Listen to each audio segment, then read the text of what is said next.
कृष्ण और रुक्मिणी। विदर्भ देश के राजा भीष्मिक के 5 पुत्र और एक पुत्री थी। पुत्री का नाम रुक्मिणी था, जो समकालीन राजकुमारियों में सर्वाधिक सुंदर और सुशील थी। उससे विवाह करने के लिए अनेक राजा और राजकुमार आए दिन विदर्भ देश की राजधानी की यात्रा करते रहते थे। उन दिनों कृष्ण के रूप, सौंदर्य, गुणों और पराक्रम की गाथाएं समस्त भरतखंड में गूंज रही थी।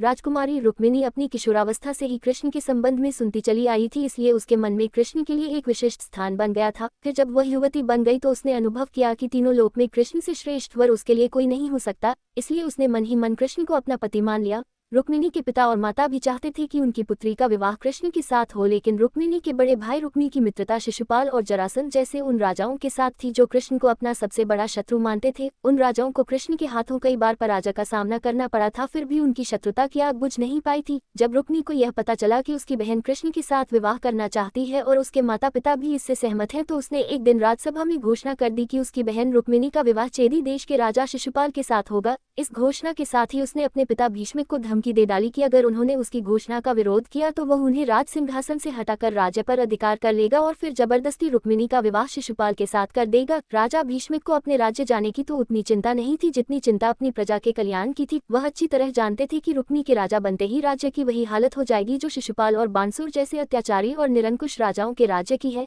यह सब सोचकर उन्होंने रुक्मी की घोषणा का विरोध नहीं किया। रुक्मी ने उसी समय कुलपुरोहित से विवाह की तिथि निश्चित कराई और शिशुपाल के पास संदेश भिजवा दिया कि वह अपने मित्र राजाओं को बारात में लेकर आए और राजकुमारी रुक्मिणी को विवाह कर ले जाए। जब रुक्मिणी को अपने बड़े भाई की इस करतूत का पता चला तो वह बहुत दुखी हुई। उसने मन ही मन कृष्ण को अपना पति मना लिया था और यह आर्य कन्याओं के धर्म के विरुद्ध था कि जिसे वह पति के रूप में वरण कर ले, उसके होते हुए किसी दूसरे व्यक्ति को अपना पति बनाए। सोच विचार करने के बाद उसने अपने एक विश्वस्त ब्राह्मण को बुलाया और उससे कहा कि वह द्वारिका में कृष्ण के पास जाए और उन्हें यह संदेश दे दे कि रुक्मिणी वर्षों पहले से उनका अपने पति के रूप में वरण कर चुकी है, लेकिन उसका बड़ा भाई रुक्मी बलपूर्वक उसका विवाह शिशुपाल के साथ कर देना चाहता है, इसलिए कृष्ण आए और उसका हरण करके ले जाए। यदि वह न आए तो वह अपने प्राणों का अंत कर देगी। रुक्मिणी का संदेश लेकर ब्राह्मण उसी समय द्वारिका की ओर चल दिया और कुछ दिनों बाद द्वारिका में पहुंच गया। जब कृष्ण को उस ब्राह्मण द्वारा रुक्मिणी का संदेश मिला तो कृष्ण ने उसे वचन दे दिया कि भले ही शिशुपाल, जरासंध आदि राजाओं की विशाल सेनाओं से उन्हें भीषण युद्ध क्यों न करना पड़े, वह उसे उन सबके बीच से उठा लाएंगे। कृष्ण ने उसी समय अपने सारथी को रथ तैयार करने की आज्ञा दी और ब्राह्मण को साथ लेकर कुंदनपुर की ओर चल पड़े।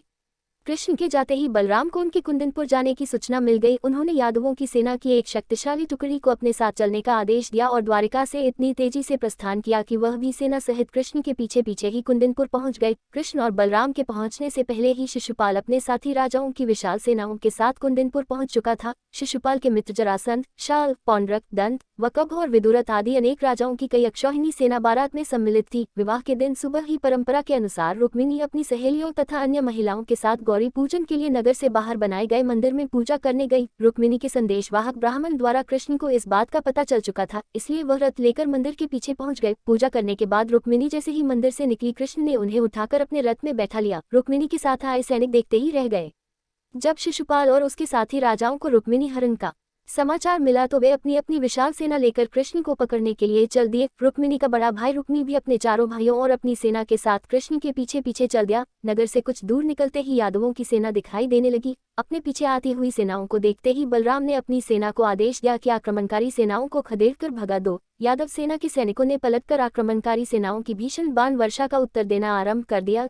देखते ही देखते भीषण संग्राम होने लगा। यदुवंशियों की थोड़ी सी सेना ने शिशुपाल, जरासंध और उनके साथी राजाओं की विशाल सेनाओं पर इतनी भयंकर बाण वर्षा की कि वे सिर पर पांव रखकर भागने लगी। अपनी सेनाओं का संहार होते और उन्हें भागते देख शिशुपाल और उसके साथी राजा भी अपने प्राण बचाकर भाग गए। शिशुपाल और उसके साथी राजाओं की सेनाओं को पीठ दिखाकर भागते देख रुक्मी के क्रोध की कोई सीमा न रही। वह अकेला ही कृष्ण का पीछा करने लगा। कृष्ण रुक्मी से युद्ध करना नहीं चाहते थे, लेकिन जब रुक्मी ने अपशब्द कहते हुए उन पर आक्रमण कर दिया तो विवश होकर कृष्ण को शस्त्र उठाने पड़े। उन्होंने पलक झपकते ही रुक्मी के रथ के घोड़ों और सारथी को मार डाला। रुक्मी भी उनके बाणों से घायल हो गया। कृष्ण ने तलवार संभाली और झपक कर रुक्मी को पकड़ लिया और उसी के उत्तरीय से उसके हाथ पैर बांधने के बाद उसके सिर तथा दाढ़ी मूछों के बाल जगह जगह से मूंदकर उसे कुरूप बना दिया। रुक्मी प्रतिज्ञा करके कृष्ण से युद्ध करने चला था कि अगर वह अपनी बहन रुक्मिणी को कृष्ण के हाथों से छुड़ाकर नहीं लाया तो कुंदनपुर में नहीं लौटेगा। बलराम के कहने पर जब कृष्ण ने उसे छोड़ दिया तो वह अपने बचे कुचे सैनिकों को लेकर एक निर्जन प्रदेश में चला गया और वहीं नया नगर बसाकर रहने लगा। कृष्ण रुक्मिणी को लेकर विजयी यादव सेना के साथ द्वारिकापुरी लौट आए, जहाँ विधिपूर्वक उनका विवाह रुक्मिणी के साथ कर दिया गया।